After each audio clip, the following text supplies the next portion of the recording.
Okay, a little different procedure this week. I don't have a presentation. Um, Hopefully this will be a nice, easy demonstration for you guys. We're going to cover some rack configuration. So I know I skimmed over some of this earlier on about adding cards to racks. We're going to go through that in a little more detail today. There is a brief lab. This is how to do that. And then we're also going to get into some data types, which we've already covered a bit with some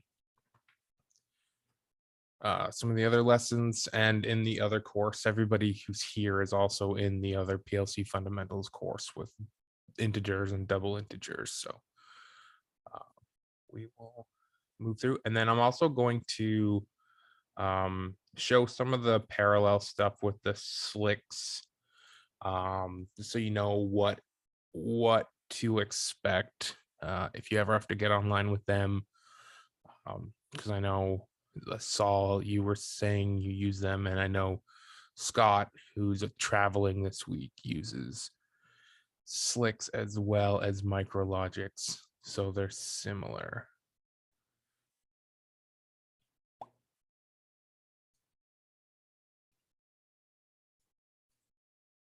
Okay. Why are the cards here? That's silly.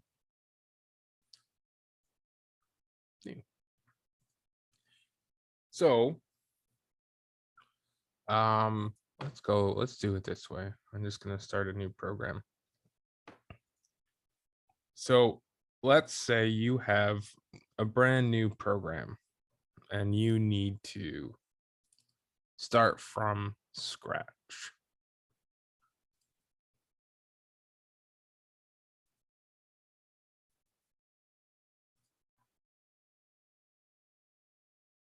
That's the one.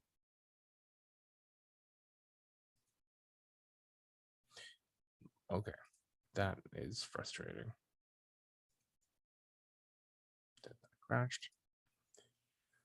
So when you create a new project, RS Logic Studio will actually ask you if you want to go right into programming one of those HMIs. So the touch screens, we're going to focus on controllers. And you would select the controller that you want to use. So you can change controller later on. So right now, it doesn't really matter which one we pick. We've got compact logics controllers, guard logics controllers, and then control logics controllers, depending on which family that you're actually using. Just pick the part number that you need. We'll go with a control logics for now, L71. Double click, give it a name, and we'll call this, what's the date? March 9. Let's see. Next, you pick the revision of the software that you need and the rack size that you need. So we'll go 17 slot rack. You choose which slot in the rack that the processor that you're programming is going to live in. Typically that's 0. But for control logics anyway, it can be any one of them. If you have redundancy hardware, you will know about that. You would enable it here. We don't today. So we hit yes, and we're going to open up a blank program.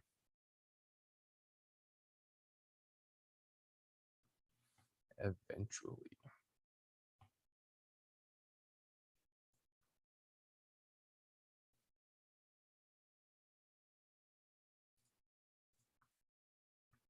So we've been moving around the program for a while now, but we'll do another refresher. What we have here, we have the controller organizer on the left. We have our control tags at the top. We've got the tasks. This is where we do our programming. Motion groups. So if you have robots, conveyors, anything that has motion would go inside of the motion groups. We don't cover that in this course, but if you have robots, machines, welders, anything like that, pick and place machines, you'll find the motion control in there. Add-on instructions. These would be like functions. Anybody who's done programming with other languages, functions, or custom built instructions, that's what an add-on would be. I believe we're going to cover that later in the course. Data types, we'll get to those later, but there's a bunch of predefined ones. So we've already talked about bools, dints, integers, but there are many different predefined data types, but we can also have user defined data types. We'll cover that in a bit. Trends, you can trend data inside the controller. I've never really done it. It uses up a lot of memory, but in emergencies to try to track something and do troubleshooting, it can be a useful tool. If you have questions about that, I might be able to cover it one-on-one. So right now, what we're going to focus on here is under IO configuration. What you can see here is the backplane that you configured, and then our processor. So at this point, we could download a blank program into the processor, but we're going to assume we have cards to add. So right here under the backplane, we will add a new module. That's going to bring up this module select interface. And then we can sort through all the different module types. So if you know you only have an analog, if you're going to bring in a communications device, digitals, drives, we'll keep it simple for now. And let's say we'll add digital, 16-point digital input. You just double click on it. It's gonna bring in a new module, and we'll call this. I like to do this, but you can name these almost anything. We'll call this slot 3 DI. And over here, you pick the actual slot you want to insert it into, and you'll see the card type, a description. So you can type in a description. This isn't necessary. The name is necessary, but digital input card. Here we have revision information about the card. So if you physically have the card in your hand, there's going to be a sticker on the side of it, and you'll be able to see what the major revision of the firmware is on that card. So most of the time, if you're buying new, you're going to have the newest firmware revision, but you can change this, stepping back to revision 1, 2, or 3. And then you can have, this would be your major revision and your minor revision. So in compatibility mode, you need to have the major revision match, but the minor revision doesn't matter. With exact match, you would actually have to have the exact configuration match. So if you have a digital input card that has a revision 2 and you had compatible module, you'd actually have to downgrade this to revision 2 or flash the firmware of the card.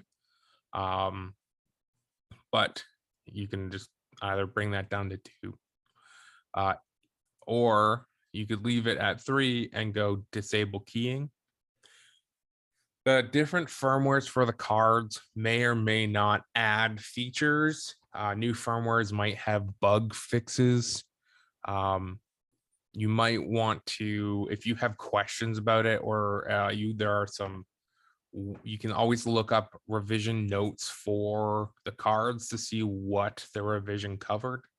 Um, I've never I've never experienced anything untoward, like bad, by disabling keying, but normally I do compatible and just make the major revision match. You'll see here down the left, there's a bunch of other connection information for the card. So when you select connection, this will allow you to set the request packet interval rate. So this sets how quickly your processor will communicate with this card. So if the card is on a remote rack, so you can have multiple IO racks, and I'll show you how to configure that. But if you have multiple IO racks, you might want to raise this rate so you're not trying to pull remote cards over a network faster than the network's capable. By default, this is at 20 milliseconds. For local cards, that's normally fine. And sometimes I'll bump this up to, I don't know, 500 milliseconds, as long as the card that you're communicating with, isn't very super critical. There's not like e-stops or safety stuff. Normally, I've never seen remote racks for safety PLCs, though. This is also where you can inhibit the module or set the card to fault if there's a connection failure. So if you inhibit the module and we hit apply, there's going to be a pause button here. That means that nothing's going to operate on this module, and you won't get IO failures while you're online with the controller, but the card will not function.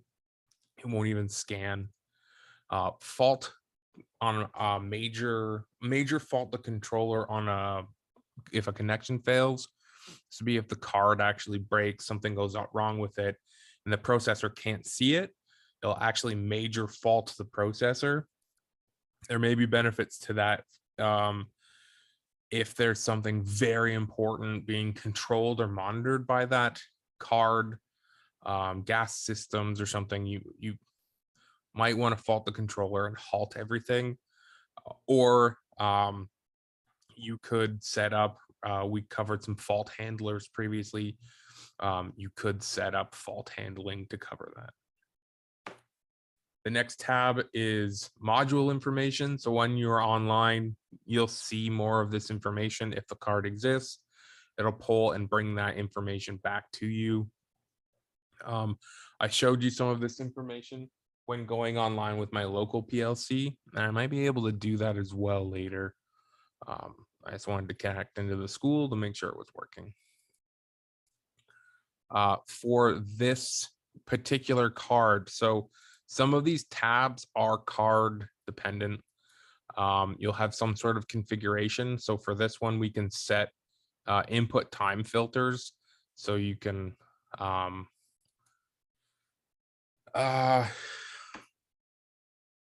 figure out so I don't know exactly what this means, but again, the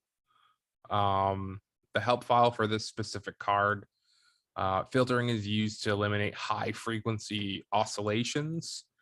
So ignoring if you've got potentially some noise induced on the line for this input card. It's isolated and obviously not a high speed counter. So anything that turns on and off too quickly, you can filter that out using these millisecond filters, which means that the signal would have to be off for 18 milliseconds.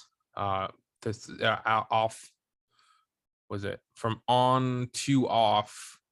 The signal would have to be low for 18 milliseconds is the way I read this. So you can set these configurations up, and I'll add a few more cards so we can see the different types of configuration. menus you may encounter. And for the points, enable change of state. Again, the help menu will show us in the control organizer if we can enable the change of state transitions. So this makes me believe that inside the controller, we'll be able to see these are all on. So once this card has been added and we go to the controller tags, we can see that local 3, which is the slot, now has an entry. And let's see if the change of state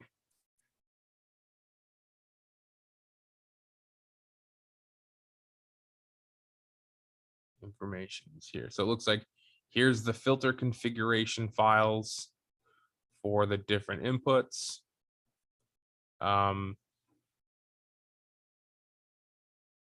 Costs on, it looks like that has something to do with the enabling of the on off.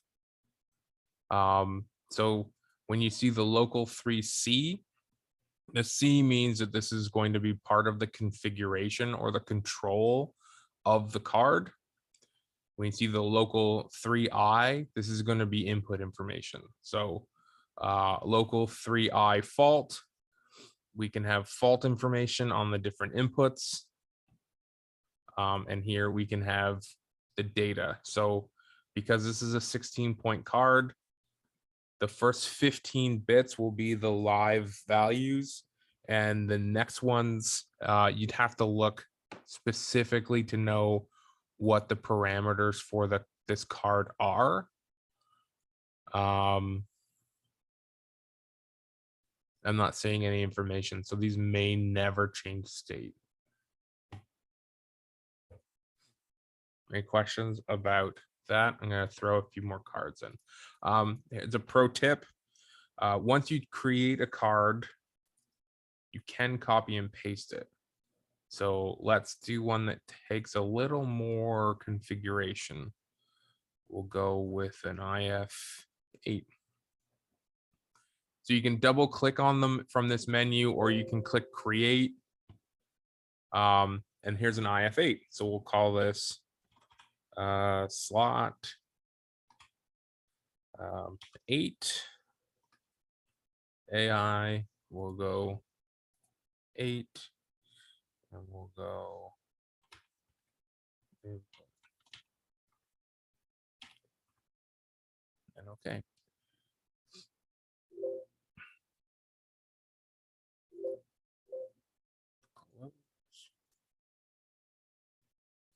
So we can pull this menu up and see again, general, we see IF8 is the card type. It is a voltage or current input.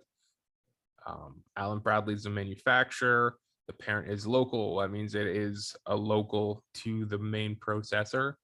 We have revision by default is going to be 1.0. Compatible keying. Connection would be data. You can change different types of data. I almost never change this, and honestly don't know what these would be used for without using the lookup, the help file. But you can change the data format from float to integer depending on what you're using. Most of the time I'll leave it as float, and again, you can change the major and minor revision just like all the cards. We don't want to save this. If we hit help, we may be able to find the different timing for these, or we would have to look up.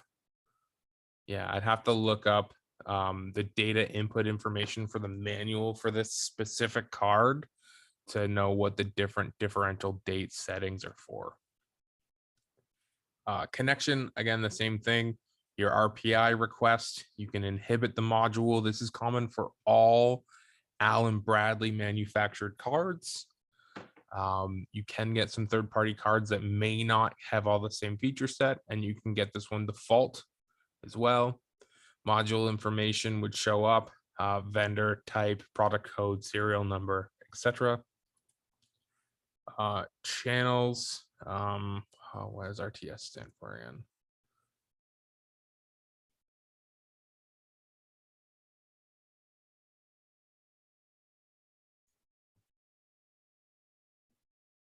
I don't know what RTS stands for.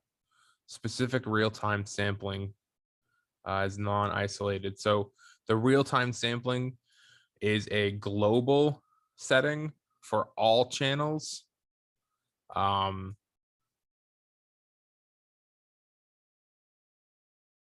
RTS box is a sampling period in milliseconds and the sampling rate of 100 milliseconds. That I believe is the same the same for here for the input. Let's change that to 101 and see if the next one changed. It did not. Those are not linked. Again, I've never really changed this. And again, this filtering, I've changed once in a while, but normally per channel. We'll go into channel 0, again, 0 through 4. And since this card can be voltage or current, we can change the configuration. So we can have milliamps, 0 to 20 milliamps. If we know that there's an offset, if we're calibrating this unit and we have the equipment to calibrate it and we know that there's an offset, we can enter that in. So if it's biased down half a milliamp or up half a milliamp, you can offset the whole range, but this will shift the whole range. You may or may not have to do that. That's going to be independent and specific to the installations that you have. And I've only had to do it a handful of times when there was a bunch of noise introduced to the system and improperly grounded or shielded installation. Engineering units, this really is arbitrary. It could be whatever you want. You could literally, it's just an entry that's going to fill this in. So we could have RPM. We could have, again, percent, which would be 0 to 100. And we can actually scale this. So 20 milliamps equals 100% and 0 milliamps equals 0%. But what if we have a 4 to 20 milliamp signal? Well, then we would change this to 4 milliamps. Whoops. If you hit enter, it accepts everything. Now, 0 is 4 to 20 milliamps. So you can set up your engineering units right from the card if that's what you want to do. This is different from previous generations and even a lot of other manufacturers. You can't normally do this from the card. So what I've seen a lot of the time would be 20 milliamps would be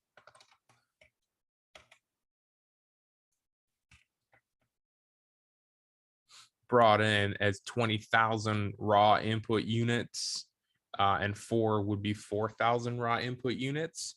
So this is what you would see if you had a compact Logix. Its cards are a little less sophisticated, so you actually can't do engineering unit scaling inside of it. So again, this will be dependent on the processor that you have. This unit can do engineering units, and then when you see this value, I'll hit apply and come here. And then notice how this is of the same local 8i. This is the input information. And then each one of the channels is broken down. We always want to find the channel data information.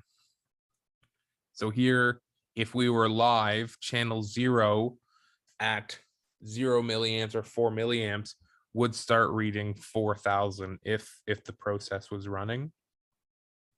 But that's where we'd see that information. We can set up the channel input configuration for all of these can be different. So we can mix and match voltage and current. We can set up high alarms, low alarms. We can disable all of the alarms. However we want these to be configured. We can latch the alarms, which just means that if the high value went above that limit, it would stay on until you unlatch the alarms, and we'd actually have to write logic to latch and unlatch these from the code. Sorry. Let's save these. Each one set. And then here, like I was saying before, we can calibrate the range to give some offset values. I've only done this a handful of times. I don't know if there's other industries that do it all the time, but I've only done it once or twice, and it was a long time ago. When I did it, I didn't really understand the process of it, but I do know you can get offsets based on your installation and grounding and induced currents, and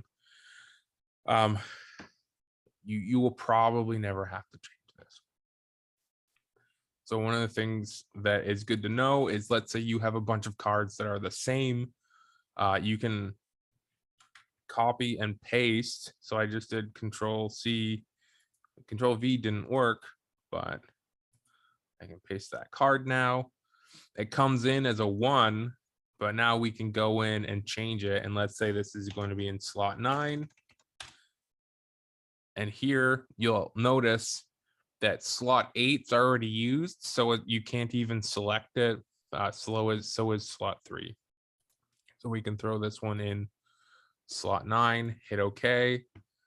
And then if we go into the configuration, I changed that to 101. The configurations are copied. So however you configured your first card, the second card that you pasted will have the same configuration. So you can save yourself a lot of time, especially if you have dozens of these cards. Yeah.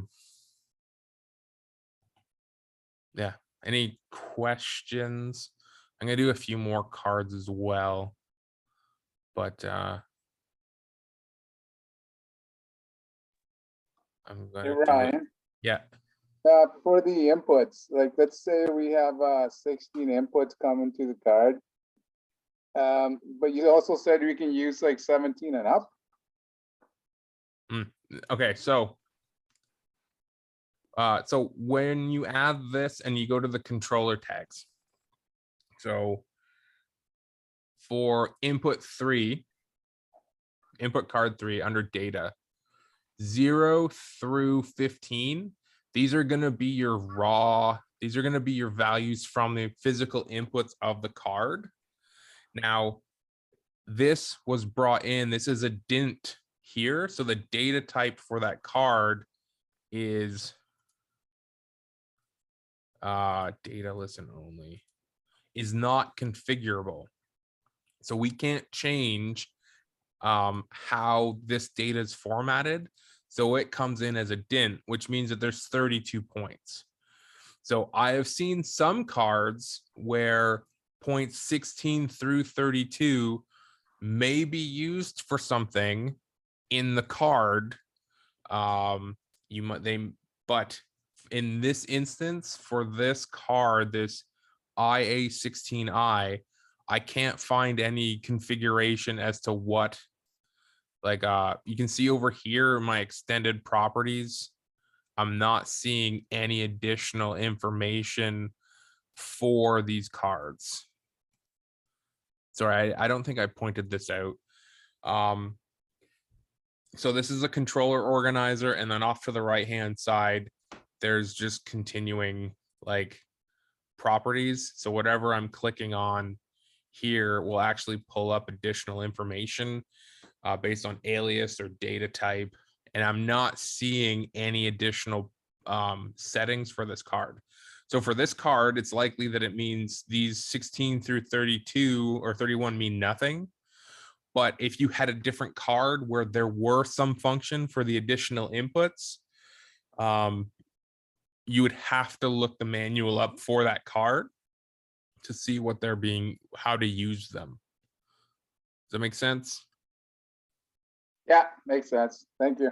Yeah, there's too many cards for me to stab at trying to find one with some funky features. So I'm just looking through my notes here to make sure I didn't skip anything. Sorry. No. All right. So we have here. So let's say you've got multiple racks. So and you need to communicate with your SCADA system. So what we're going to need for those are we're going to need communications. So you can turn that off, turn on communications, and you can see a whole bunch of communication bridges in here.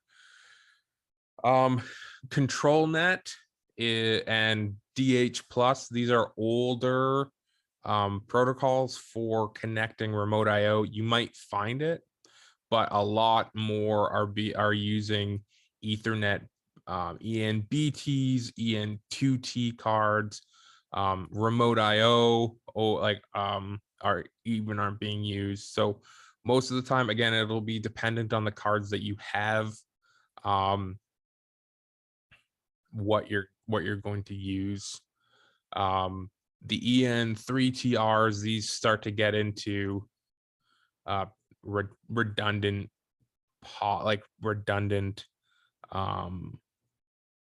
installations. So we're just going to do an EN2T, and we're going to call this one SCADA network. And we're going to put it in slot 1.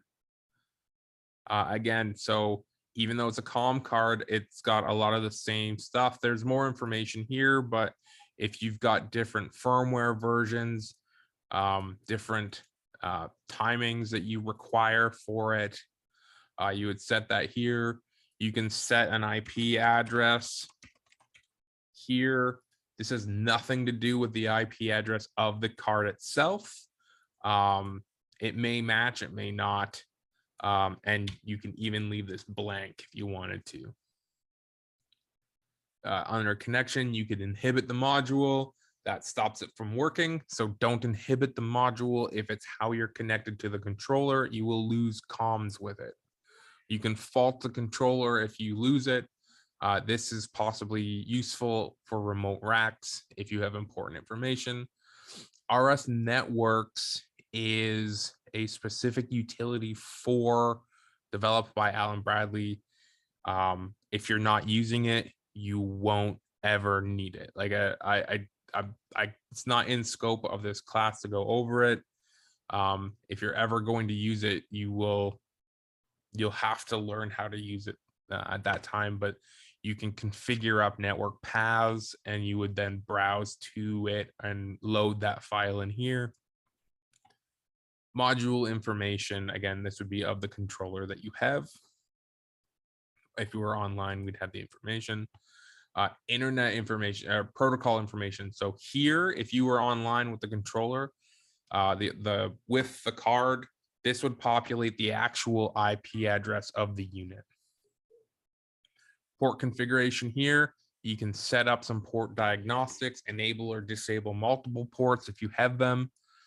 And then if you have multiple controllers, you can set up time syncing. This is important for data collection and possibly synchronization for redundancy units. If you're not familiar with this time syncing stuff and you interact with one that has the setup, don't play with it. It's out of scope for us to configure that for this class. But you could wreck communications if you play with these. Most of this is going to populate anyway, and you shouldn't be able to change anything. One will have a time sync master. So I'm going to hit OK. So now this card is populated in here. Close. And if we were online and there were other units connected to it further down, we'd be able to see it. So this is configured in here. It's the card. We're going to say this is the one that SCADA is going to communicate with. And we're going to add another module here for our remote IO. So best practices are to add all of your remote IO to their own card. Because the update time for IO, as you saw, is in the milliseconds range, if you're trying to read, write, collect data, send and receive data over the same possibly overstressed network as your remote IO, you could run into issues. I have crashed networks doing remote IO. Sometimes you have switches that just can't handle that type of traffic, and they will just stop working.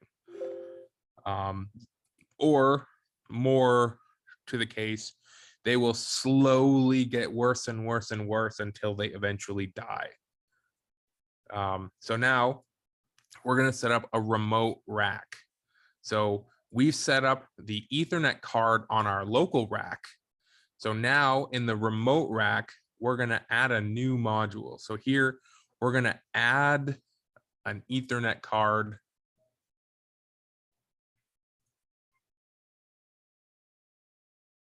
for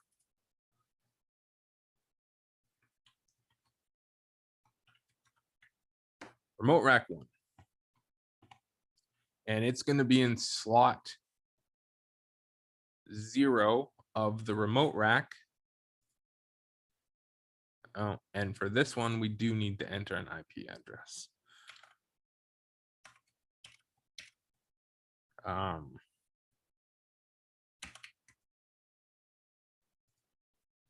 The rules are a little arbitrary. Close. So now you'll see that the first thing it did there was it added our remote card. So here's our local card through Ethernet. And now we can see this is our local card again. And now here's the remote card. Attached to the remote card is a 17 slot rack. So if we go back in here, we can actually change and say, oh no, that remote rack is a 10 slot rack. This is very important. You have to get the rack right. If you get the rack wrong, it won't communicate properly. I'm not exactly sure why, but you have to make sure you get the rack right. You can not configure cards inside the rack and you won't have any issues. But if you configure the rack size wrong, even here for the base one, you will smash your head against the wall trying to figure out what the heck is going on. So now that we've got a rack, we can add a new module. So we'll add a DO card. So we'll go a digital card and we'll go an O. I don't like the OA. Let's go OW16I. So I was double clicking before. I can click create. It brings it up. And now we're going to throw these into slot 3. So remote slot 3 DO.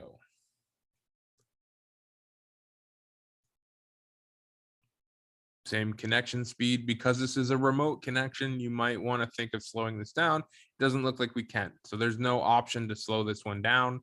It's 10 milliseconds or die. Module information we'd see if we were online with it. And then here for the digital output card, we have some options. So we can tell the card to, whenever the processor faults, we can tell it to do specific things with its outputs. So if we want to make sure we turn on output, these outputs, let's say they're fans. And if the processor faults, or we put the program into program mode by accident, those fans need to pull air out of a room. We can set it up that those outputs will always come on. We can set them up so that they hold their last state. And then you can leave outputs in program state or change outputs to fault mode under communication failures. You can hit OK. And again, you can do the same thing as you could copy and paste those settings. And let's do an analog. output OF. Actually, I want a heart card.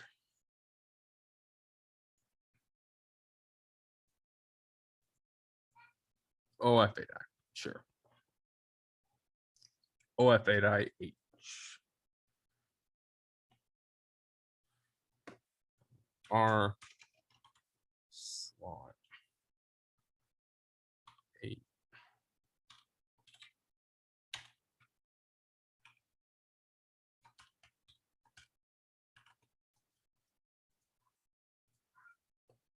So here I selected, you'll notice here, isolated heart card. And here we can configure heart devices. Why can't we change that?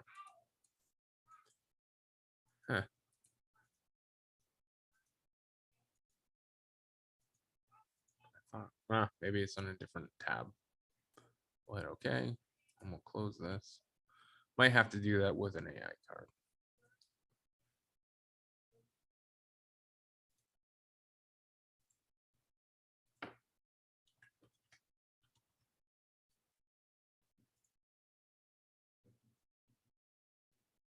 All right, so connections.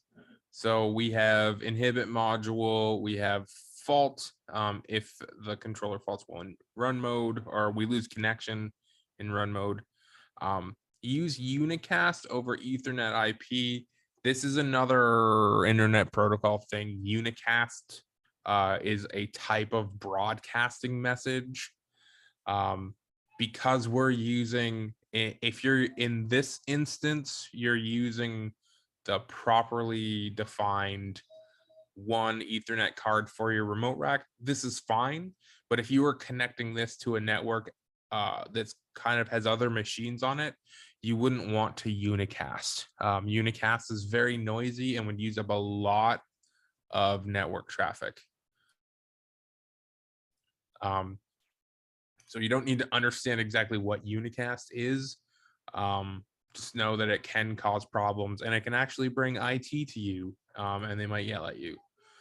Module information, just like the other cards. Output states. So stuttering. We can configure all of the output states for program mode. So this could be, again, if this were, I'm going to use fans again because I'm not thinking properly and can't think of new examples. And we want them to run at either 20,000, 20 milliamps or 20,000 raw units or 100%. We can tell it to ramp up or down slowly. We can do that for each one of the outputs. Under configuration here, we can, here we go. We can enable heart. I'll talk about that in a second because it's a really neat feature. So for the signal, so what right here, this is for the analog signal. So we have a low signal of 4 milliamps, a high signal of 20 milliamps, and then again, engineering units. So we can take the engineering units from the program, we can write 100 into the engineering units for this device and output 20 milliamps. Or we can write 20 and output 20, or we can write 20,000 to output 20. It all depends on what's going on. If you have a brand new controller and you're starting from scratch, you can do whatever you want. If you find an existing controller and they do it one way, you will want to match that based on what you see in their code. This particular card only has the ability to be 0 to 20 milliamps or 4 to 20 milliamps. So you can change that. It got mad and kicked me to a different, what did that tell me? User defined value must be within programmed low clamping limits. Oh, great. Okay. So it won't let you change things here. 20,000. And the sampling rate, where was the sampling rate?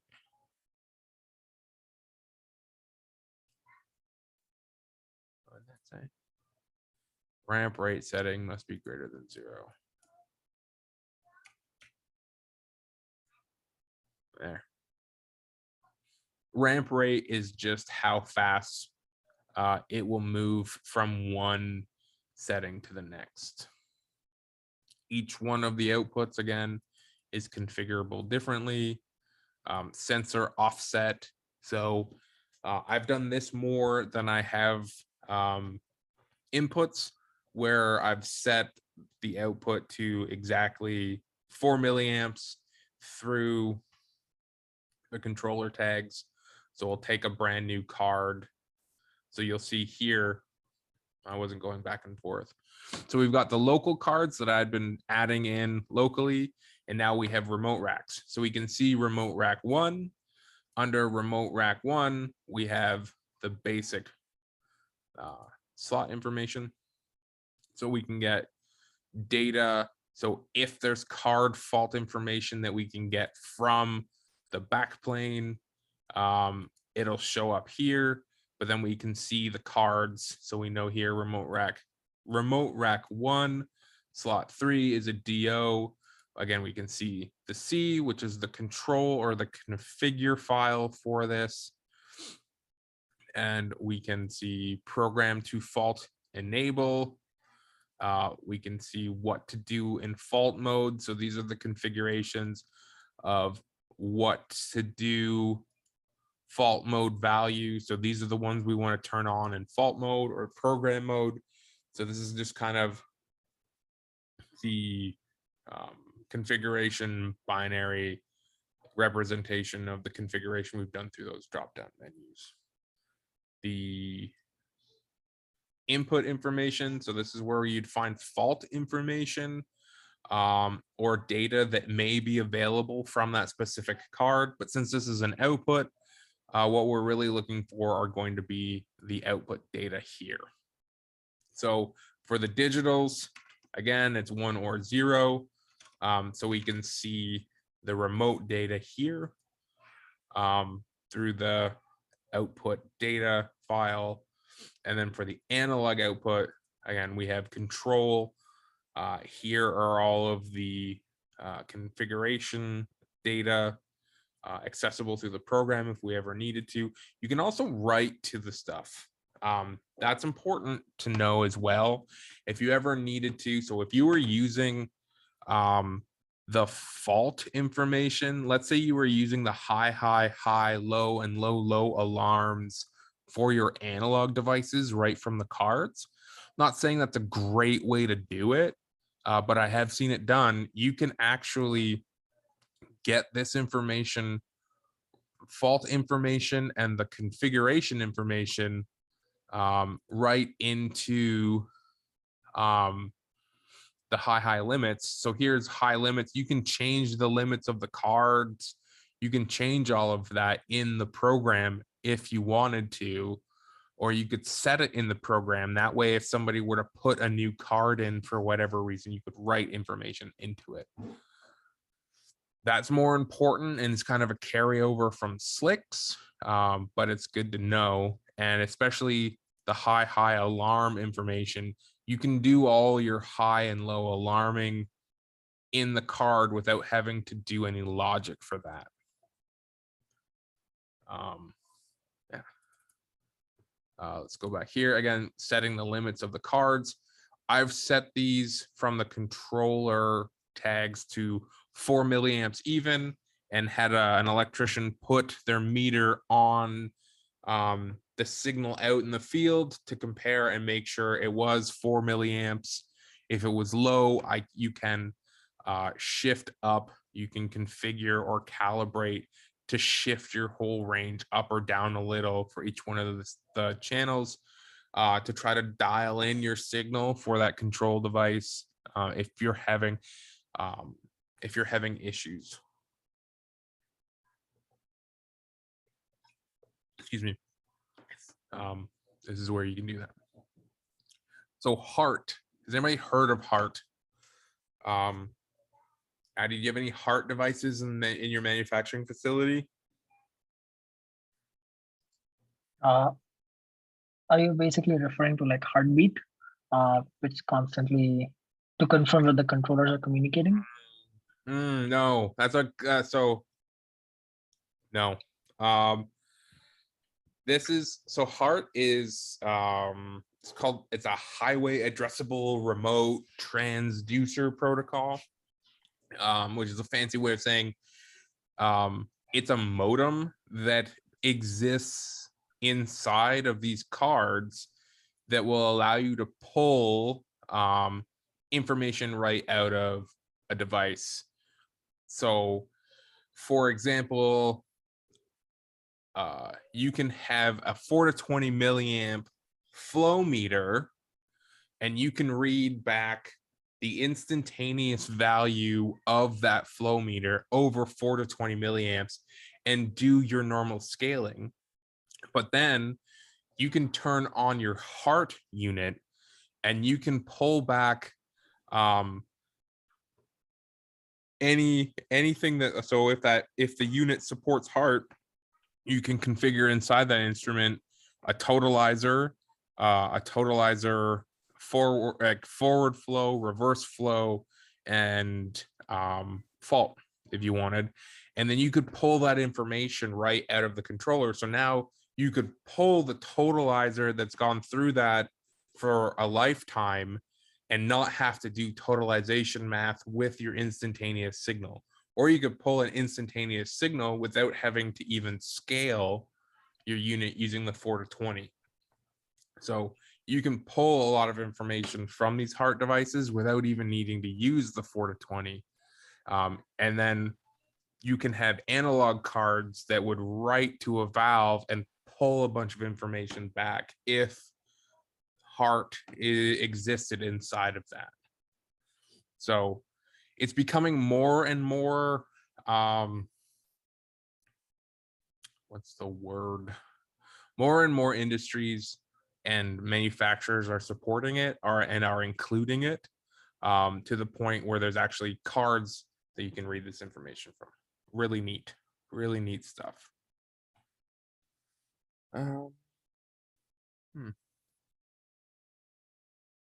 Again, I'm just trying to make sure I've got.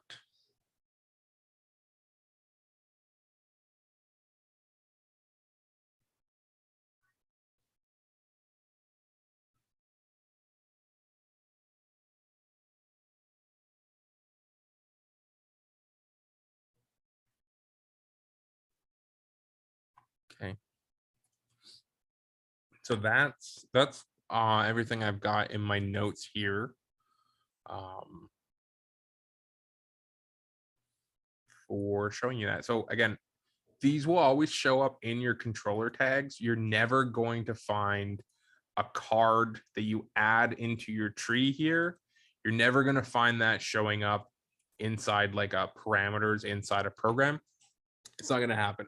So all of this information is controller scope. So you can see card information. And then with the cards,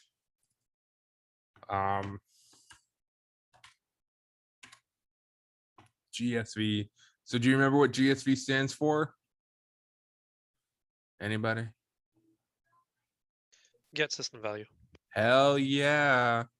So get system value. We can actually pull additional information from the cards. So let's go with module information.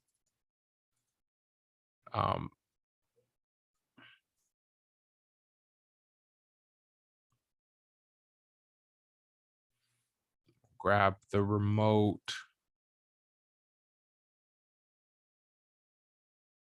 One, first instance of that. Attribute name.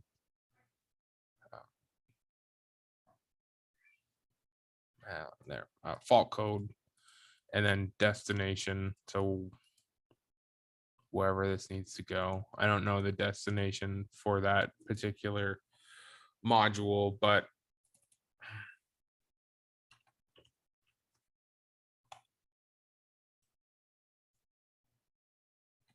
sure, it didn't. So then that fault code, you can populate the fault code from those to potentially be able to pull more information into your program. You can write fault codes to it with a set system value, or depending on what's been made available for the card. Control.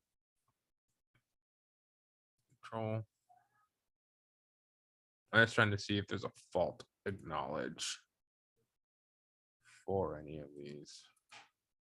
Channel faults, hard faults. All the cards are a little different.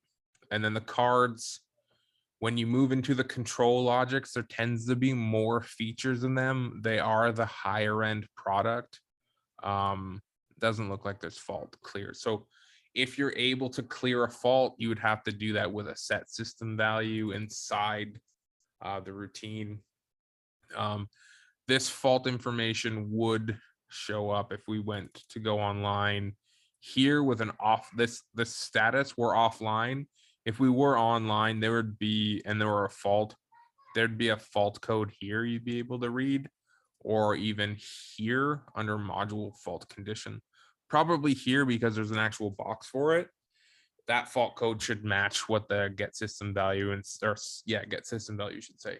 I am sure we have it, probably not for in-house equipment. External equipment might. Yeah, flow meters, pressure gauges, all those things have lots of them. And you can also, if you have an instrumentation tech, they've been using Hart handheld units to calibrate and set the limits for that instrumentation for years. And it took probably about 10 or 15 years for PLC manufacturers to be like, hey, there's some good information. Okay, so I promised before we move on to data types, let's look at SLIC.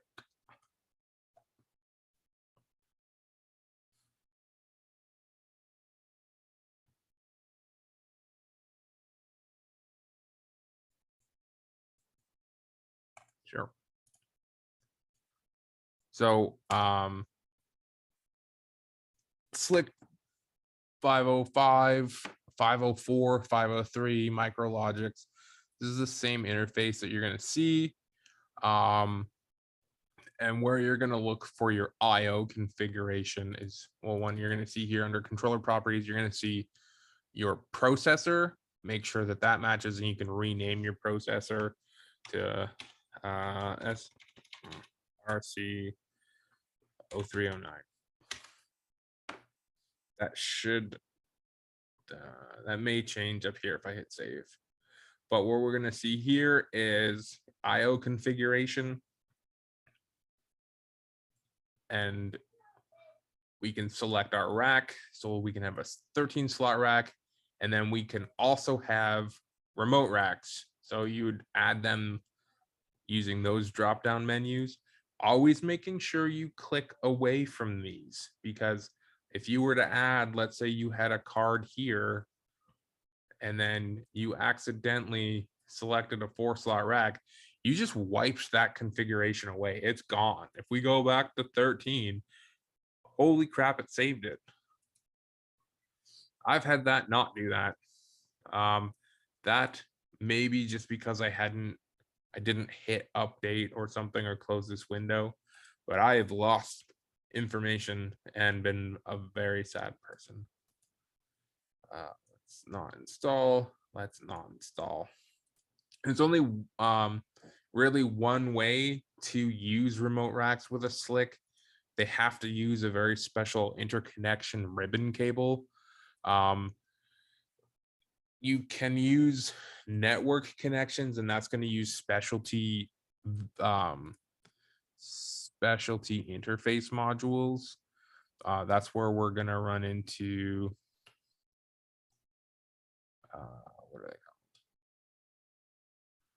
Block control. There's a remote IO scanner, and there's another one too that'll do a block transfer information, where you transfer blocks of information back. But nobody's really installing these SLICs anymore. But if you ever need to add a card, You just click on the input that you need or the slot that you need. If you need to throw in an OV8, double click on it. If there's an advanced configuration, you're going to find it here in your advanced configuration. This output card, you get outputs. That's really it. If you have an analog card, I think we'll get some configuration information on an NI8. So this is a 8-point input card. And then I never change any of this information. Default seems to be key. You have to enable all your channels. A little tedious. And then you pick your voltages. You can have some filters. Normally you start with no filter. And if you have noise on your signal, then you can try to introduce starting small and then moving up. If you over filter a signal, you might actually lose some resolution, but it's better to have a signal than not. Here you can select your data format. So this is kind of like selecting what units you get. Engineering units would be 4 to 20 milliamps, scaled for PID, raw proportional. This information you'd have to look for the raw proportional is based on the chipset of the card. You need to look up the manual for the specific card that you're using. Sometimes they follow very rigidly integer information, so negative 32,767 to positive 32,767 for low to high, or they could be unsigned integers, so 0 to 60,000 and something. That will be dependent on the card. And then this, so the 1746 NI4 data format is a cute data format, which is annoying, but it is based on its data tables. Sorry, that is a different card. So let's say you had a 4-slot rack and you needed to add cards, but you needed to add an analog input, but you already had 4 analog inputs.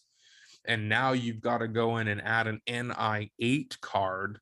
Well, because the chipsets are different, when you go from the NI4, there's no configuration for it. So you go into the NI8, they had to create a custom configuration for it so that you can now use the NI4 data format on the NI8 card. So I've gone in many times in the past and ended up changing all of these to match because there was a bunch of logic that directly referenced the card that we needed to use its raw proportional data ranges. Does that make sense? I just threw a lot of words at you that you may have never heard before.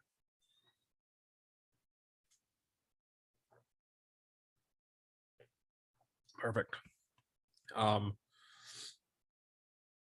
If you have the ability to, engineering units for the win. It's easy to read, and if you're working with an electrician who throws a meter on it and he goes, I got 12 milliamps, and you're like, nah, I got 103 raw counts. No, like I don't want to say no electricians because Saul's an electrician and now he's gonna know, but most other electricians don't know what the heck you're talking about. So if you can work in engineering units, you'll be able to say, yeah, I got 13.5 milliamps, and they're like, yeah, I got 13.2, and you're like, nah, that's close enough for me. So engineering units are just easier all around.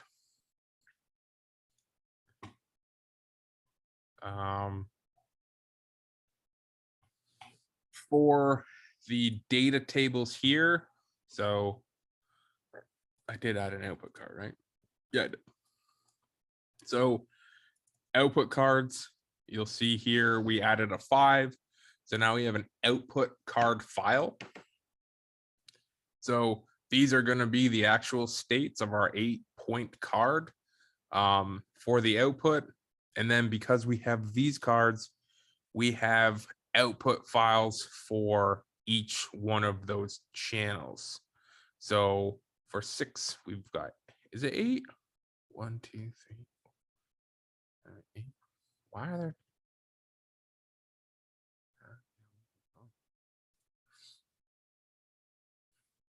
All right. Did it I don't know add what the NI4 to the NI8? I don't think so.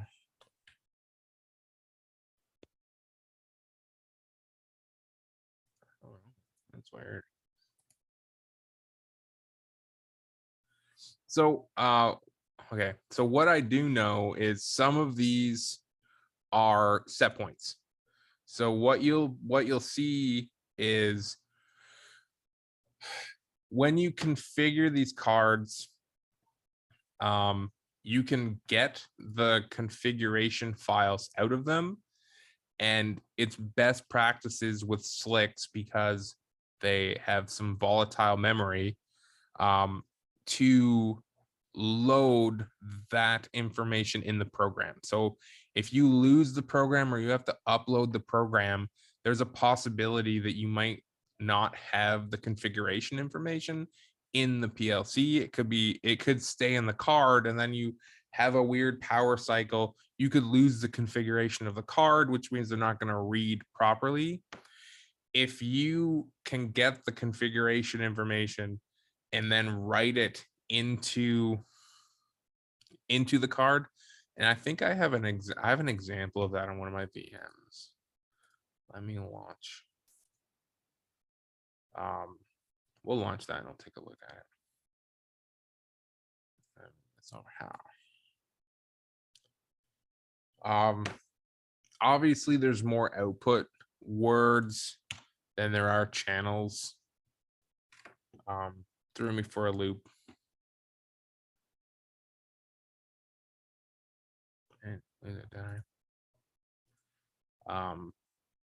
And then input, we have, again, there's more input channels. I don't know why there's 14. 16 technically. Maybe each one of those are your configuration files. Again, we're not online, so we can't see anything. I might be able to get online with this guy, which is just loading off to the side.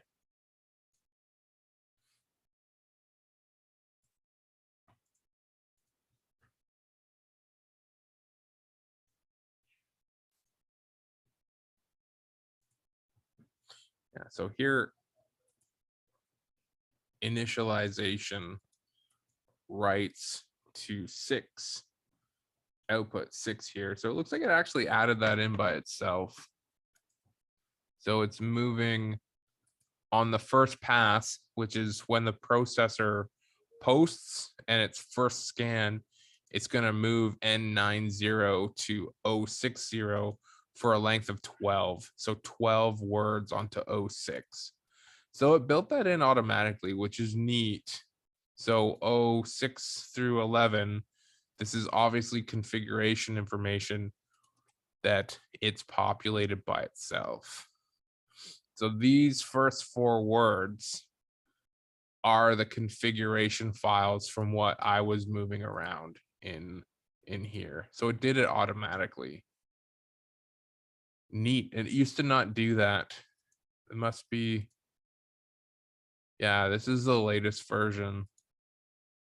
So it populated that information automatically. I like that. So these will actually change. Oh, it's here. So if I go into here, advanced, configure. I can't. It looks like I can't actually have that open.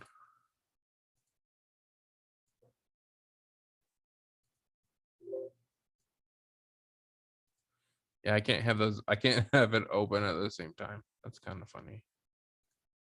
But it created the integer file. That's neat. This loaded up. So I think I showed you this before already as well.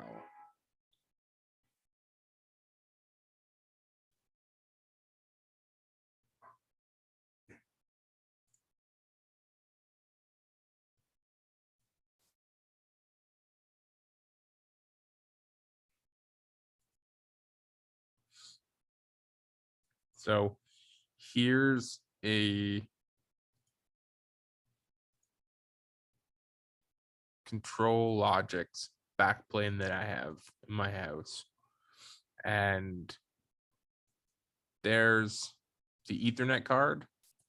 And here are some IO cards. It's failing. Why isn't that working? There we go. So here's a processor, Ethernet card, and then here's some IO. So you can actually get information from here as well. We're revision 20. But when you can see it, it'll populate the cards that are in your rack. So if you have a program, if you don't know the program or you need to create a program and you don't know the cards, but you can navigate to it, like find the Ethernet card, you can have it build this for you, and then you can build your IO from this without having to take the cards out if you don't have the manuals for them. RS Links will populate this information for you, and you can get EDS information. EDS is an electronic document setting, I believe it stands for, which is actually the file. You know, when I was showing you these, no. So when we go here, the information that we pull when we double click on one of these is accessing an EDS database on this computer where each one of these cards exist. So if you have a card that you can't seem to add to whatever interface, if you go into links and you can see it, you can right click as I say it, and then I can't actually, there's one, upload EDS file from device. So now I can actually upload this EDS file to this directory. And then once you upload that EDS file, you could then import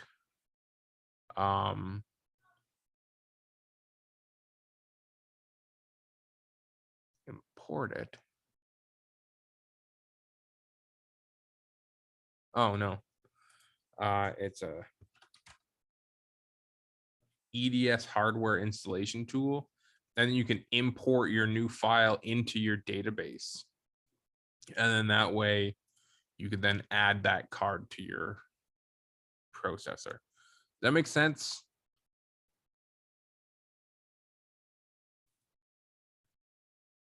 Might not make sense to anyone. Essentially, it's just it's pre-built configuration files. It's how all of this stuff is configured and laid out. All of the remote rack information, and there's a bunch of comms backend stuff inside of them, obviously. And then just quickly before I move on, I know I've said that a few times, but you can also add, so these are all cards.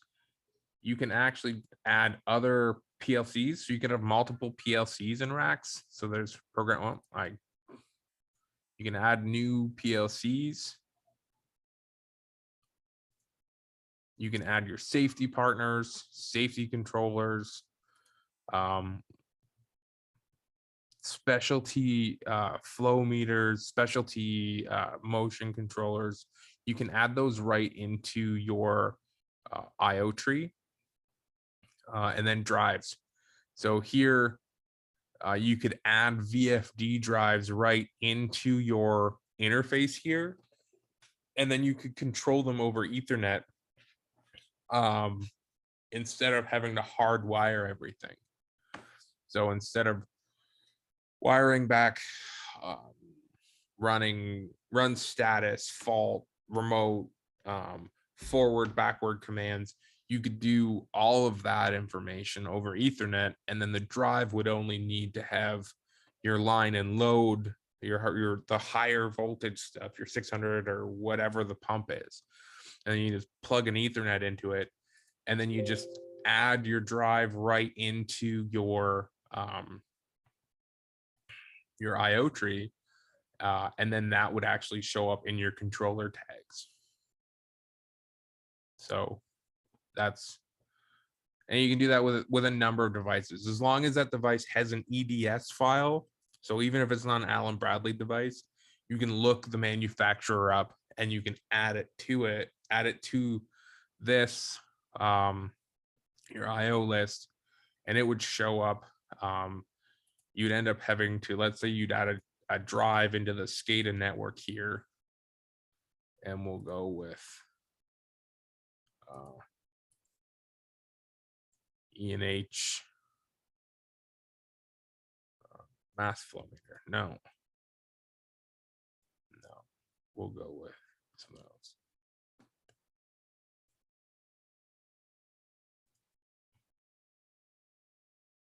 Sure, power monitor. Now there's a PowerFlex drive. You can add a power monitor at, whoop, that would not work. Connection information, Brian? metering. Yep. For the IP address, like you said the IP address in the program, but on the drive itself, do you have to make the drive IP address match the PLC?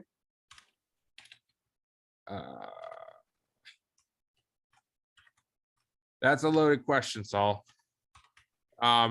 So you need to know it, and then you need to make sure. Remember in the fundamentals class we talked about PLC address, subnet mask, and gateways. Yeah. So your drive has to be on the same network such that the PLC and it can communicate. So as long as the network, they're on the same network, you're good. So if you don't have a PLC, but you do have a drive and you can find the IP address of that drive, just set the IP address of your PLC to match it, or vice versa. And then you can, if you can find the drive, and even here with the Ethernet, you can set the Ethernet address of your card for your processor through links. And then if you have, you know how I didn't set it here, you set that through links. They should work. Did I answer your question? I don't want to overcomplicate the network stuff because there's so many pitfalls to that. They could have they could have the same address and they might look like they might be able to communicate, but if they're not actually plugged into the same network, or the routers aren't set up properly, or this or that, there's so many reasons why they might not be able to communicate. But if they are, like if you can ping them both on the network you're on, they can likely talk. Okay. Does that make sense? Yeah, that makes sense. And for the processor, it's you just pick whatever IP address you want. So for the processor, there isn't IP address unless you have one of the newest processors that has a network card built into it. So for this particular rack, and even for my, I'll switch over to my live rack, for example. You can see here that the the address I have is 192.168.1.89. That's my ENBT card. That's my network card. If we go in here, there's no IP address for the controller because I'm accessing it through my network card. So you don't have to assign one to your controller. You have to assign one to your network card for ControlLogix. If you had a CompactLogix controller or you had a SLIC, then that's different because with the SLIC, where did it go? Dang it, close it. The SLIC, the IP address is associated with the controller because the network card and the processor are the same piece of equipment. So if we add here, yeah, and we go to channel configuration, we would set that here, and the only network card for the SLIC is the processor. Did that help? Yeah, that helps a lot. Thanks a lot. No problem. That's the same with MicroLogix too. But not only the MicroLogix 11 and 1400 have Ethernet. The other ones all have serial of some sort. And the 1400 also has a couple other protocols. But let's not go down that route. I still have some data types to talk about. I just gotta take a 5-minute break to grab some more water. I'll be right back, okay?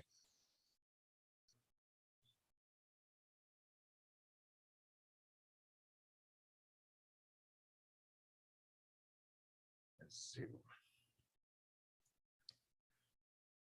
So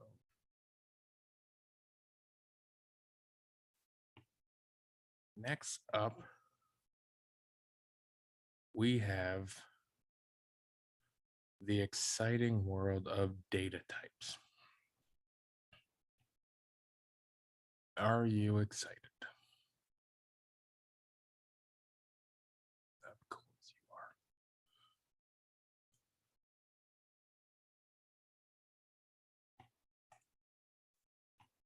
you are. All right. So we've touched this a bunch. We remember us doing binary to decimal conversions.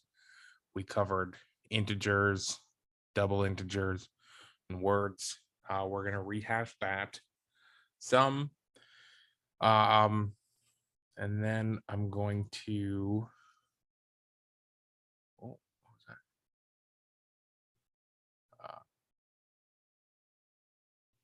I'm going to start showing you some slightly more advanced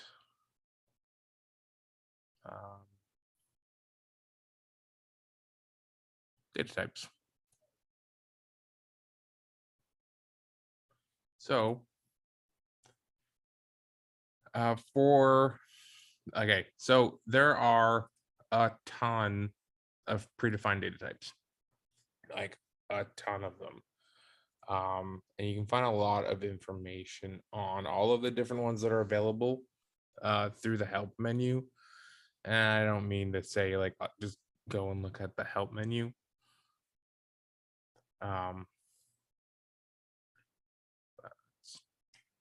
Oops.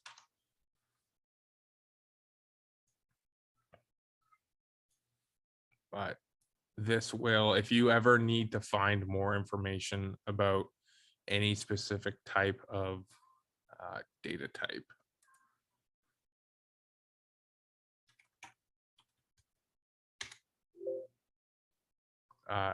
this will tell you all you need to know about them. Module defined data types. So how I was talking about the different cards, this is where you're going to find all the different fault information for different modules. So this module defined 1732E, this is where we're going to get some of that information. Input, output parameter structures. We'll get into all of the different data types here. There's a ton of help information, assuming that it's been installed with your instance of Logix. And I don't think I've never found a computer where the help files weren't available.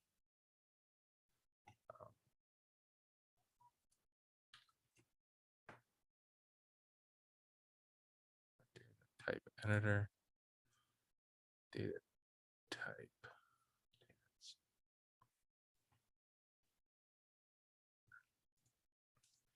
So bool, we've got 1-bit Boolean is 1 or 0. A single integer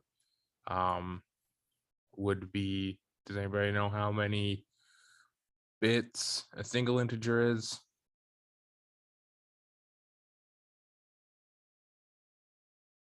8, that's right, it's 8. An integer is 16 bits or 2 words. Double integer is 2 integers, 32 points. Real is a 4-byte floating point number. Here are your ranges. Again, control structure for access controls, data type conversions, and this will explain. So this means how to get from one data type to the next. So like if you were to take a single integer and move it into an integer, it's going to move into this section of the integer, and the rest will be zeros. And if you move a single integer, or you were to convert an integer into a double integer, move it, it will be the same bit positions. Does that make sense?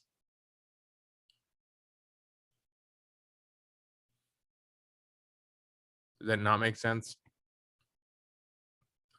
So it's always easy to go from a single integer into an integer, but if you were to take a double integer and move it into an integer, what will happen is called truncating,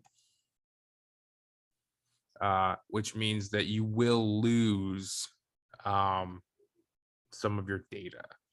So when you the truncate is when the moving to a smaller integer, the data is then lost. It's not like it can be automatically restored if you move it out. Once you've truncated the data, once you've made that move or that conversion, that information is gone.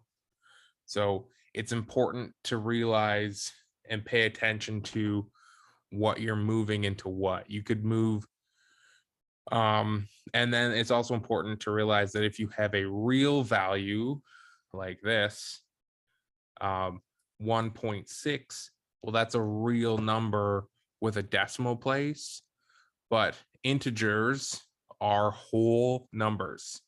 So a double integer is also only whole numbers. So if you move 1.6 in, it's going to truncate your decimal and round up or down accordingly. And there are rules here. Rounding is to the nearest whole number. Less than 5 round down, less than 0.5 round down, equal to 0.5 round to the nearest even integer, greater than 0.5 round up.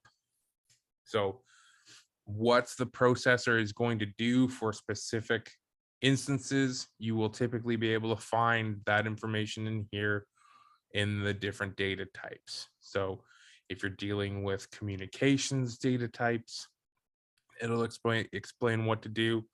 There's just far too many rules and examples for me to go through each individual data type. This is really something that you're going to have to massage and learn as you're using the data types. Most everything you're going to work with, unless you do a whole lot of motion, is going to be reals, bools, integers, or double integers.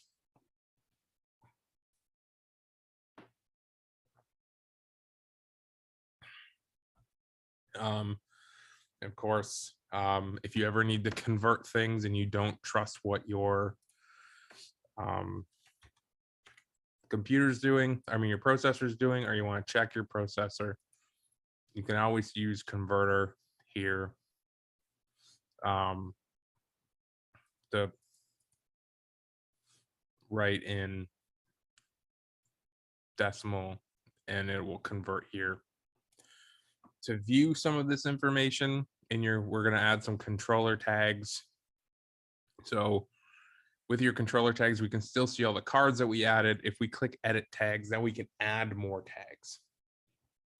So if we add in here, we'll call this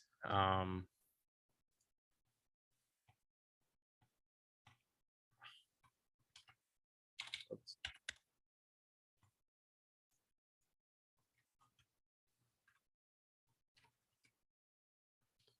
Call this pump data, and then we'll make this one a double integer.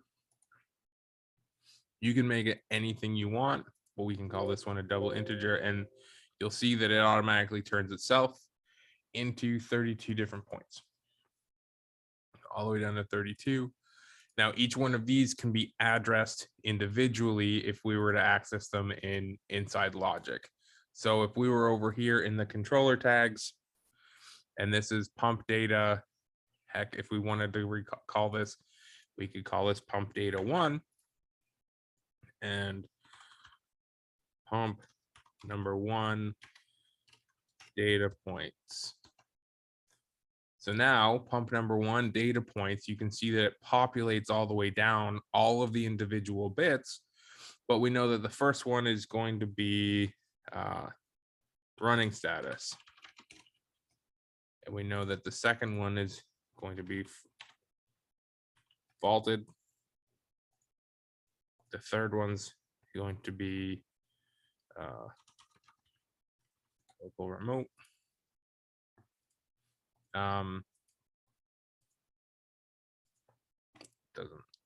This one could be an output for all control. So run command. A lot of different statuses. We can reference those over here.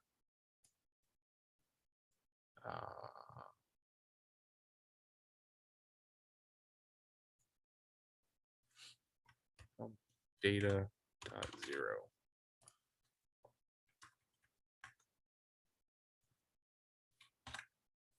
1, 2, and if we go 3, that will be the run command.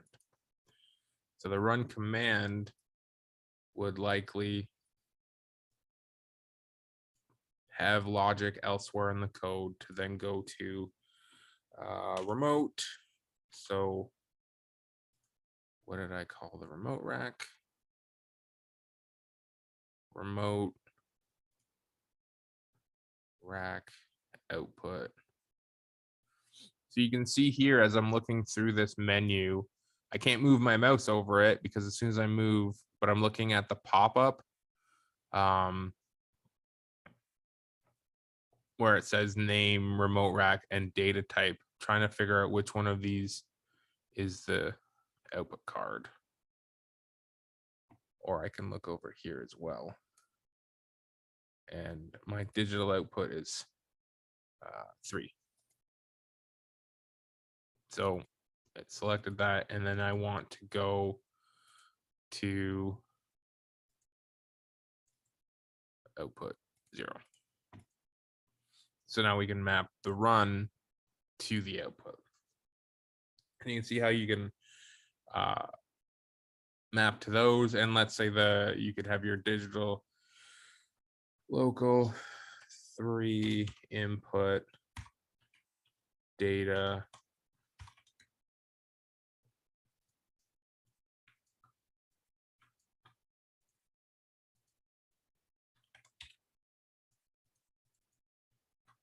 everybody sees how you can access that information. Does that make sense? Everybody's been doing this already a lot. So especially with the project, you're familiar with how to, yeah, everyone's. So the next thing is with these different data types. While we're still offline, we can change the data type. If we go edit, we could change it if we needed to. Let's say if we only wanted it to be an integer for some reason, we could do that. But we would have, if we had already populated anything in 32, that information would have been gone. So that's what I was meaning by, if you populate a lot of this information and then you make a change like that, you can just immediately delete work. So it's important to watch that. Let's take a look at different data types, and you'll be able to see a bunch of different structures. So a lot of this stuff will be pre-built. These data types could be connected to specific functions, specific module information. Multiplexer would be a specific function. PID, so proportional, integral, and derivative. If anybody's ever heard or worked with PID controllers, so this would be a PID data type.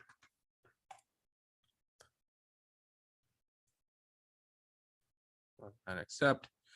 And then in here, these data types, everything's already been pre-populated in here. So the PID will have an enable, your process variable. If your process variable is faulted, the ranges for your process variables.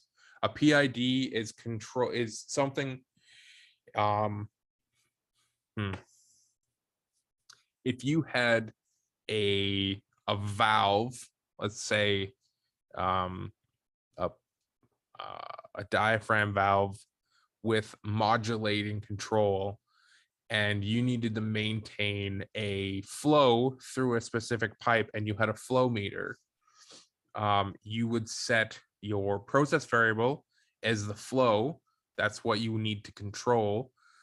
You would set your min and max range of your process variable, and then you would set your set point for that, and then your control variable would end up being your valve position. So the PID would modulate the valve position to maintain your flow set point based on a proportional reaction, an integral reaction, and a derived time reaction. So a PID controller, they get used for some oven temperature controllers. If you have some not pick and place machines, but if you have something that's trying to maintain a certain level, you could use a PID controller inside of a VFD to help maintain torque, to hold, if you're using a VFD to hold a level, or run a pump that holds devices at a specific tension, or paper in a paper mill is a really good example of having to use PIDs to very, very carefully balance torque, or else you could rip or bind paper. So PIDs there's a lot of set points. So instead of having to develop every single time a PID data type, one's pre-built for you. What else we got?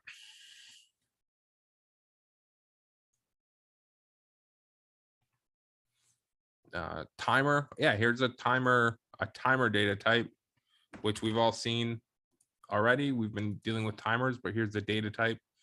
We've got the timer preset, accumulation, the enable, the timer timing, and the done bit. There'll be a counter. These are all data types that have very specific functions associated with them. And then what was the other one? A totalizer. So a totalizer is used to take instantaneous flow values and turn them into volumetric flows. So it'll take, based on time and instantaneous rate, it does a bunch of math to calculate totals. Used all over the place. The built-in totalizer has issues, but it works. But this is what the data type looks at. Any questions about data types, what data types are, and how to look at them?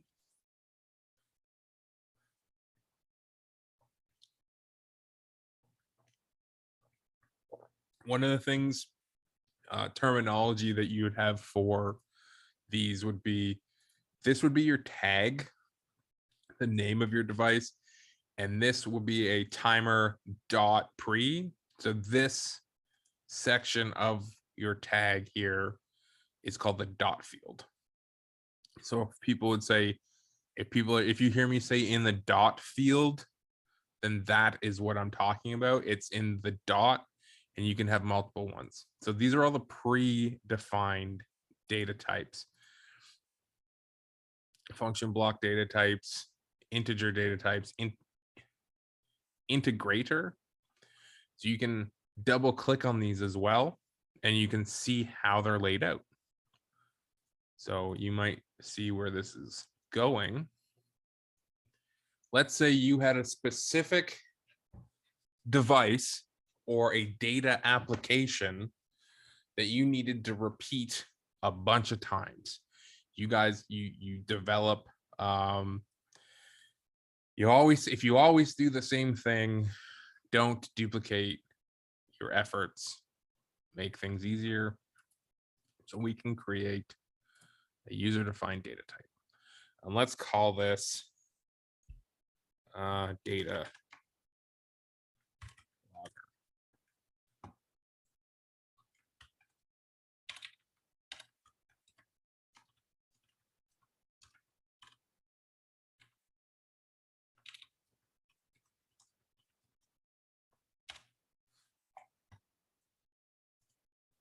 So we're gonna bring in a value. And it'll be a real.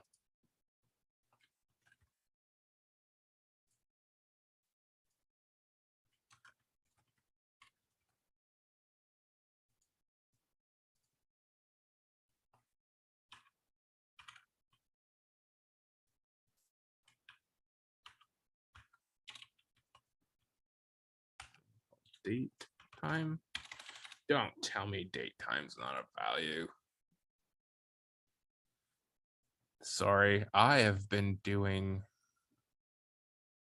this for so long. Sometimes I forget what data types I use all the time are.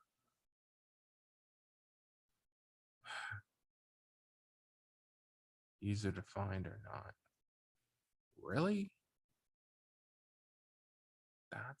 That's not.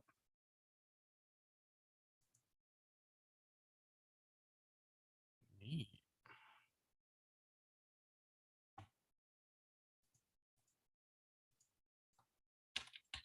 All right, let's. I find that weird. That's not a thing.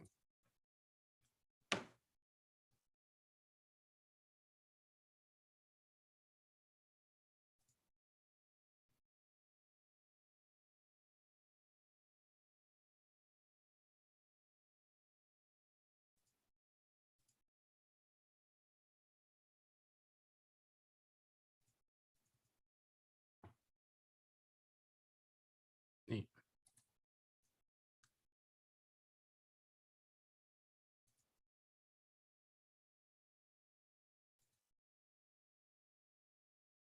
So as you saw,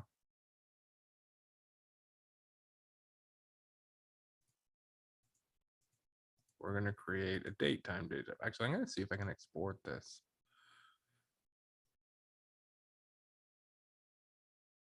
Export data type, date time, L5X, export. We will.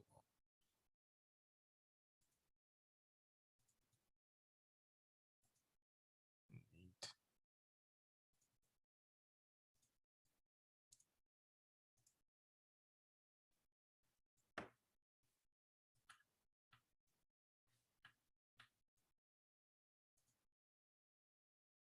Where the heck is that export?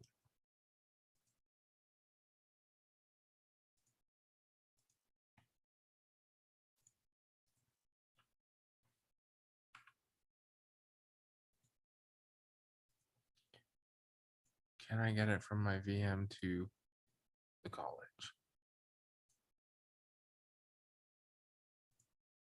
This is really just an exercise in me being lazy, guys. I'm sorry.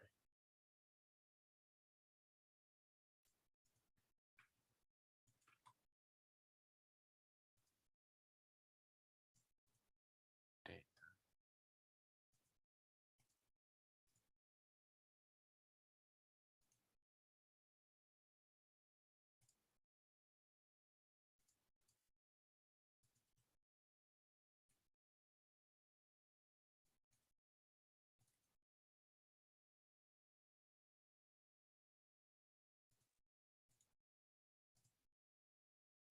There. So now you've seen how to export and import data types too. Now I have a date time. So now we've created a year, month, day, hour, minute, and second, which we can pull out of our process. And if we wanted to create a log, we could do this.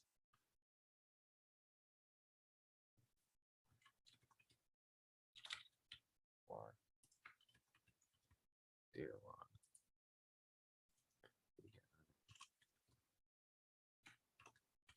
log. Value. Real.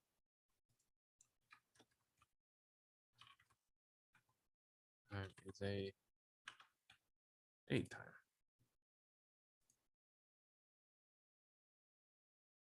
Apply. Okay. So now we can timestamp, and we call that data log. So now we can see here, we created this data type that has a timestamp of a current value. So we have timestamp, current value, and then we have timestamp, date time. And then the date time has another dot field. So when we call this in code,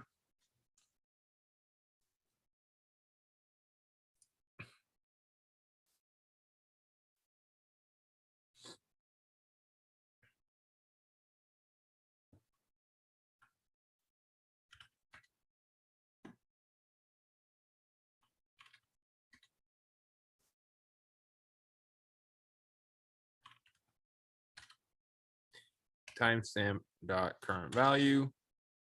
So we can move any value we want.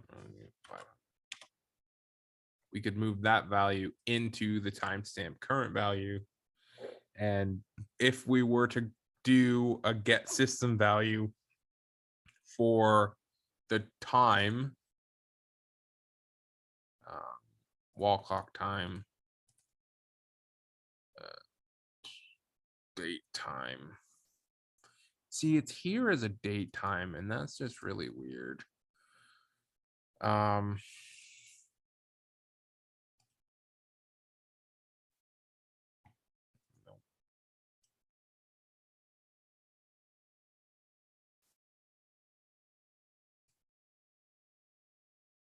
Let's look at class instance structure. What is the date time structure?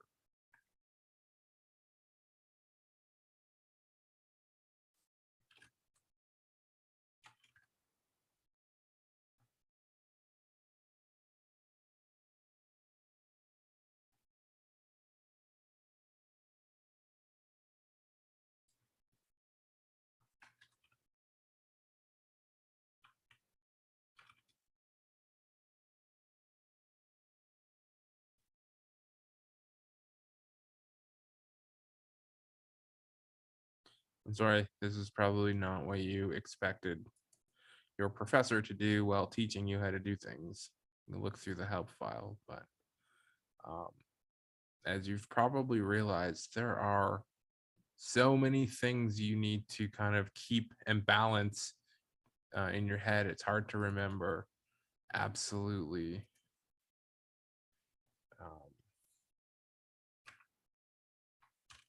all of them. I'm constantly looking in and out of the help file. Destination. Edit properties.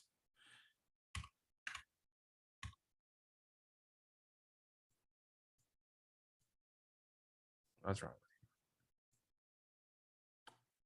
What's wrong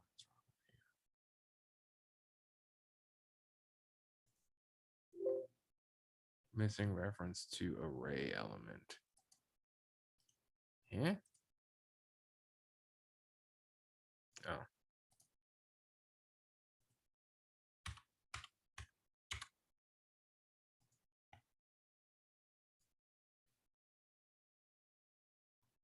So if there were to be, let's say now, if you had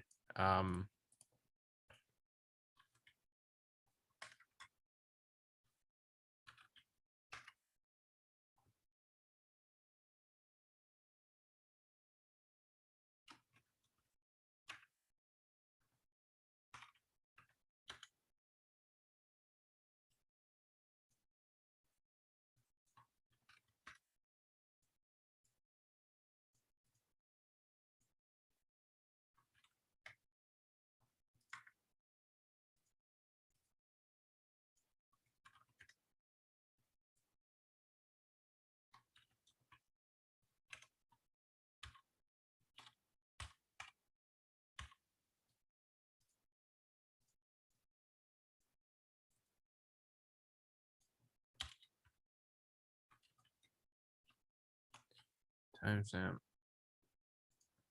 So then even though this is a user defined data type, we can still pull it down and see all the different timestamps here.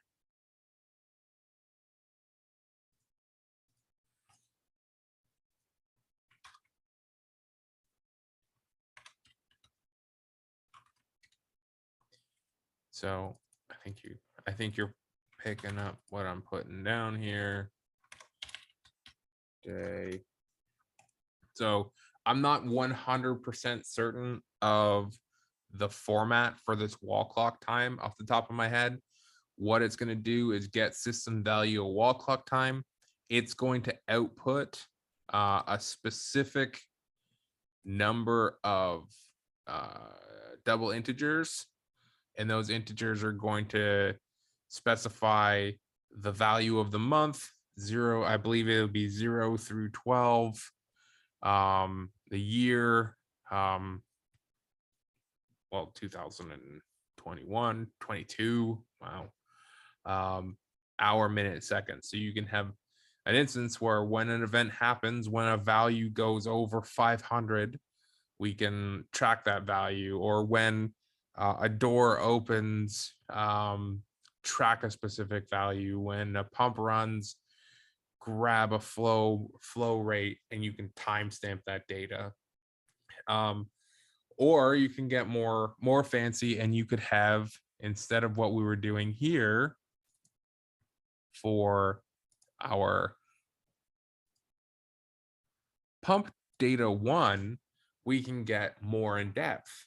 Now we can get into, we can have a run command and a run status and a fault, and then we can even start bringing in timers, how we can start doing elapsed run timers for our pump.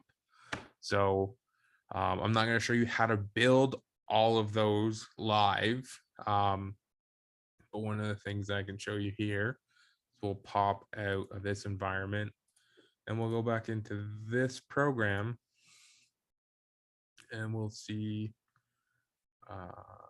device. So this one's called device SCADA. This particular region has control mode status. So they don't write out. Remember how we talked about tagging standards and fragments? So SCM stands for control mode status, and SRS stands for running status. We got a running in reverse status. We've got a mode request, central manual status, auto status. We've got a lot of information from these, and they're bools or integers or real values. And you can see how that they've been built up. So you can actually get very complex user-defined data tables, because if you have 50 pumps, well, you would want that structure to be the same so you knew where everything was. If you've got analog devices, so an analog input device, you would have the same logic. So you would have your high alarms, your high, low alarms, current values, your engineering units, your alarming limits and set points. You would want to predefine all of this. So you create custom data types. If you ever done other programming, if you ever worked with JSON files, CSV files, or another specific data type set, a little different, but it's all in the vein of standardization. And tagging, doing this through tagging is way nicer than having to figure out data tables in a slick.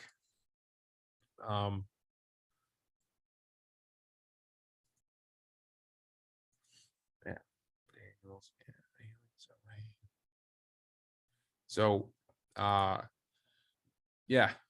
Any questions about data types, how to manipulate them, how to kind of view the data inside of them, reference dot fields?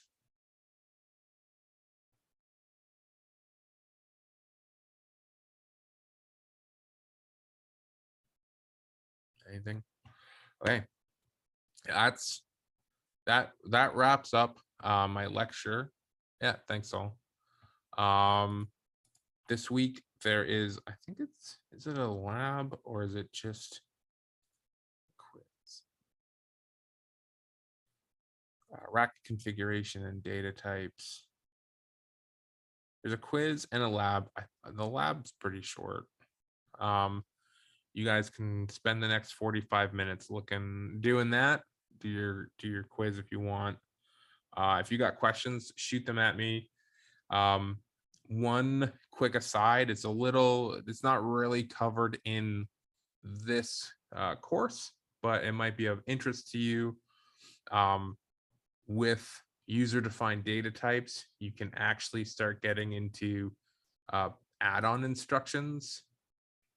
So to go with this pump, pre-built pump user-defined data type, we would also have a motor function. So you would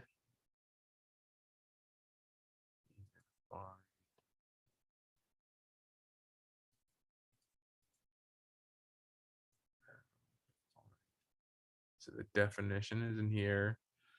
So you would have to add all of your, I just closed it. Why did I close it? Motor maintain speed. So you would define all of the tags that you would require. So in here, we'd actually pull in the device SCADA for your user-defined tags, but then you also would add in start timers and stop timers, a bunch of your additional logic, and then this would allow you to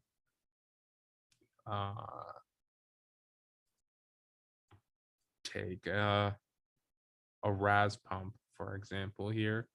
So we'll take this one. That's a valve. So here's a motor VFD function. You can see this has been built so that you can get a very quick snapshot of what's going on with the pump. You've got your VFD tag, your SCADA tag, you've got your raw value. So this is going to be a speed feedback. You've got whether the power is on and whether the run output is fired. So this is being told to run. We've got auto speed set points.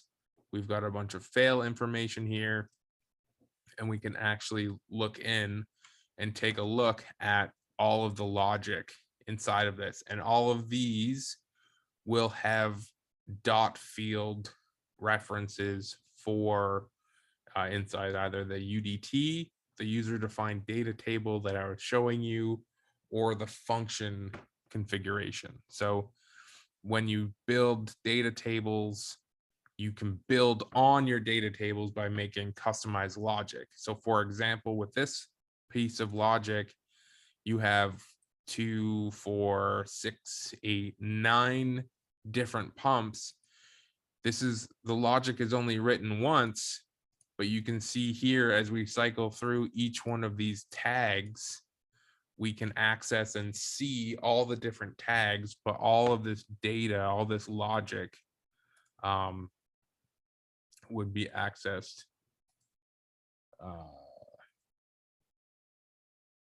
Did they lock it out on me? Oh, here's the add-on instructions.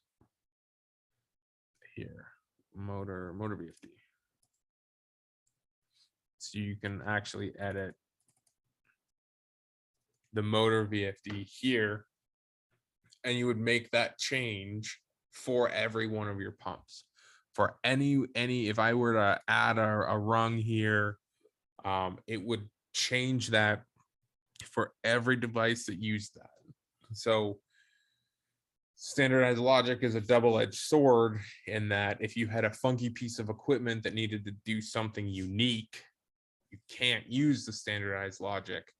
But if you've got 50 of the exact same devices that you want all of them to be controlled the exact same way, you can do that and deploy that very quickly using user-defined data tables and add-on instructions.